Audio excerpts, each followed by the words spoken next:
नमस्कार। आज बात होगी उस मुद्दे की जिसे चुनावी मौसम में माता कहा जाता है और चुनाव बीतते ही महज आंकड़ा। हम बात कर रहे हैं गौवंश की। क्या आपको पता है 2009 से लेकर 2024 तक बीजेपी के मैनिफेस्टो में गाय को लेकर शब्द कैसे बदलते रहे। आज हम पन्ने पलटेंगे, पेज नंबर बताएंगे और आपको दिखाएंगे कि राजनीति कैसे सुविधा से मुद्दे बदलती है। हम अक्सर भावुक हो जाते हैं, लेकिन क्या कभी आपने दस्तावेजों को पढ़ा है? भारतीय जनता पार्टी के संकल्प पत्र महज कागज के टुकड़े नहीं हैं, वे एक विचारधारा के सफरनामे हैं।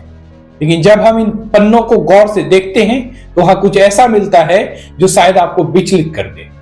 2009 के घोषणा पत्र के पेज नंबर 42 पर नजर डालिए। यहां भारतीय संस्कृति और विरासत के तहत गाय का जिक्र है। यहां स्पष्ट लिखा था कि अनुच्छेद 48 के तहत गौवंश के वध पर पूर्ण प्रतिबंध लगा दिया जाएगा, एक राष्ट्रीय कानून बनाया जाएगा। उस वक्त यह अस्तित्व की लड़ाई थी, पर 2014 में भाषा बदली।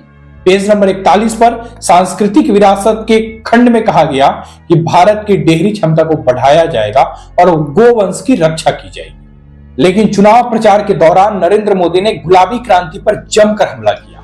उन्होंने तत्कालीन सरकार पर मांस निर्यात को बढ़ावा देने का आरोप लगाया।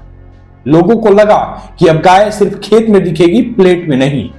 2019 के संकल्प पत्र में पेज नंबर 13 पर राष्ट्रीय कामधेनु आयोग की बात हुई, लेकिन 2024 के घोषणा पत्र में गाय का मुद्दा सांस्कृतिक राष्ट्रवाद से हटकर डेयरी और नस्ल सुधार तक सीमित रह गया। यह संरक्षण की चीख कम और बिजनेस मॉडल की गूंज ज्यादा है। अब आते हैं असली शौक देने वाले आंकड़ों पर। हम चिल्लाते रह गए और भारत दुनिया के सबसे बड़े बीफ एक्सपोर्टर में शुमार हो गया। भारत दुनिया के शीर्ष 3 मांस निर्यातकों में से एक है। उत्तर प्रदेश, जहां बाबा की सरकार है, वहां सबसे ज्यादा मांस निर्यात होता है। यूपी में दर्जनों बड़े बुचर खाने सरकारी लाइसेंस पर चल रहे हैं। और विडंबना देखिए, जिस राज्य में गौवंश के नाम पर सड़क पर राजनीति होती है, वही राज्य देश के मांस व्यापार की रीढ़ बना हुआ है।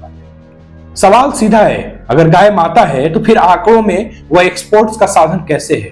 क्या राजनीति ने सिर्फ हमें भावनाओं में उलझाया है? लोकतंत्र में सवाल पूछना आपका अधिकार है।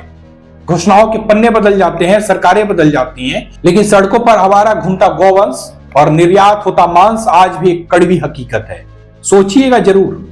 और वीडियो अच्छी लगी हो तो शेयर कीजिएगा, चैनल को सब्सक्राइब भी कर लीजिएगा। नमस्कार, फिर मिलता हूं नए वीडियो में। जय हिंद।